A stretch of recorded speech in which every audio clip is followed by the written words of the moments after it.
വളരെ പ്രധാനപ്പെട്ട ഒരു അന്താരാഷ്ട്ര വാർത്തയാണ് ഏഷ്യൻ ഭൂഖണ്ഡത്തെ സംബന്ധിച്ച് ഇപ്പോൾ പുറത്തു വന്നിരിക്കുന്നത്.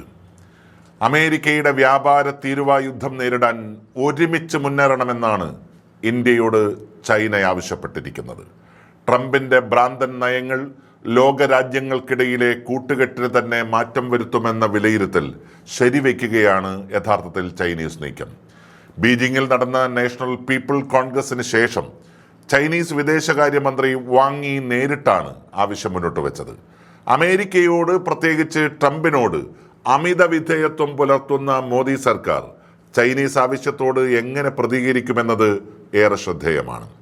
ഇന്ത്യ ചൈന ബന്ധം കൂടുതൽ മെച്ചപ്പെട്ടു വരുന്ന സാഹചര്യത്തിൽ ഇന്ത്യൻ നിലപാട് നിർണായകമാണ്.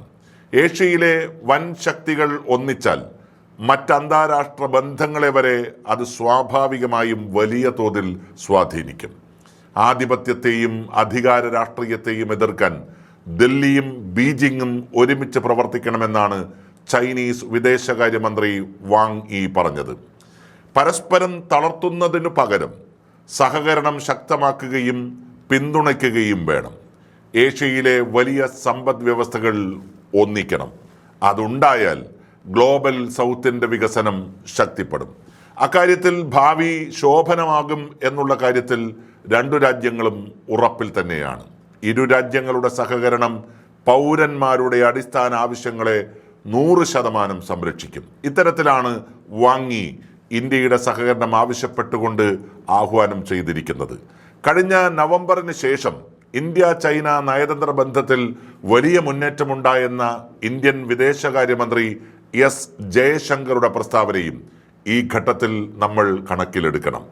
ജോഹന്നാസ്ബർഗിൽ നടന്ന G20 രാജ്യങ്ങളുടെ വിദേശകാര്യമന്ത്രി യോഗത്തിൽ ഇന്ത്യ ചൈന വിദേശകാര്യമന്ത്രിമാർ കൂടിക്കാഴ്ച നടത്തിയിരുന്നു. ആ ചർച്ചയിൽ നേരിട്ടുള്ള വിമാന സർവീസിന്റെ കാര്യത്തിലും മാനസ സരോവർ യാത്രയുടെ കാര്യത്തിലും നിർണായക തീരുമാനങ്ങളാണ് എടുത്തത്. അതിനു മുൻപ് ഒക്ടോബറിൽ മോദിയും ഷീ ജിങ് പിങ്ങും റഷ്യയിൽ കൂടിക്കാഴ്ച നടത്തിയിരുന്നു. തുടർന്ന് സുരക്ഷാ ഉപദേഷ്ടാവ് അജിത് ഡോവലും വിദേശകാര്യ സെക്രട്ടറി വിക്രം മിശ്രയും ചൈന സന്ദർശിച്ചിരുന്നു.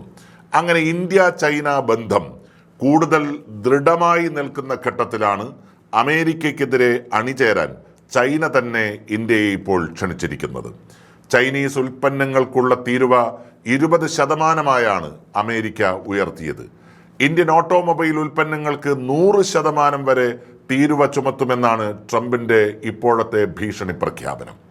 ചൈനീസ് ആവശ്യത്തോട് ഇന്ത്യ ഇതുവരെ പ്രതികരിച്ചിട്ടില്ലെങ്കിലും അമേരിക്കൻ തീരുവ നയങ്ങളിൽ ഇന്ത്യക്കും കടുത്ത അതിർത്തി തന്നെയാണ് ഉള്ളത്.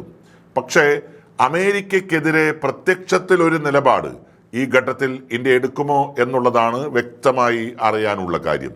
വിരോധമുള്ളവർക്കെതിരെ ട്രംപ് പ്രതികാര നടപടി സ്വീകരിക്കുന്ന സാഹചര്യത്തിൽ പ്രത്യേകിച്ചും. മാത്രമല്ല, മോദി ട്രംപ് ബന്ധം ഏറെ ദൃഢമാണെന്നാണ് ലോകം മുഴുവൻ വിലയിരുത്തുന്നത്. അതിനപ്പുറം ഏറെ നാളായി പല കാര്യത്തിലും ഇന്ത്യയുടെ വിശ്വസ്ത പങ്കാളിയുമാണ് അമേരിക്ക. ട്രംപുമായി കൂടുതൽ ചർച്ച നടത്തി തീരുവ നയത്തിൽ മാറ്റം വരുത്താനായിരിക്കും ഇന്ത്യൻ ഭരണകൂടം ശ്രമിക്കുക എന്നുള്ളതാണ് ഏറ്റവും പ്രധാനപ്പെട്ട കാര്യം. എങ്കിലും ചൈനീസ് ആവശ്യം പൂർണ്ണമായും തള്ളിക്കളയുന്ന നിലപാട് ഇന്ത്യ സ്വീകരിക്കില്ലെന്നാണ് വിലയിരുത്തൽ. കാരണം അമേരിക്കയ്ക്ക് അതൊരു താക്കീതായി നിലനിർത്താൻ സ്വാഭാവികമായും ഇന്ത്യൻ വിദേശ നയം അതുകൊണ്ട് ഉദ്ദേശിക്കുക തന്നെ ചെയ്യും.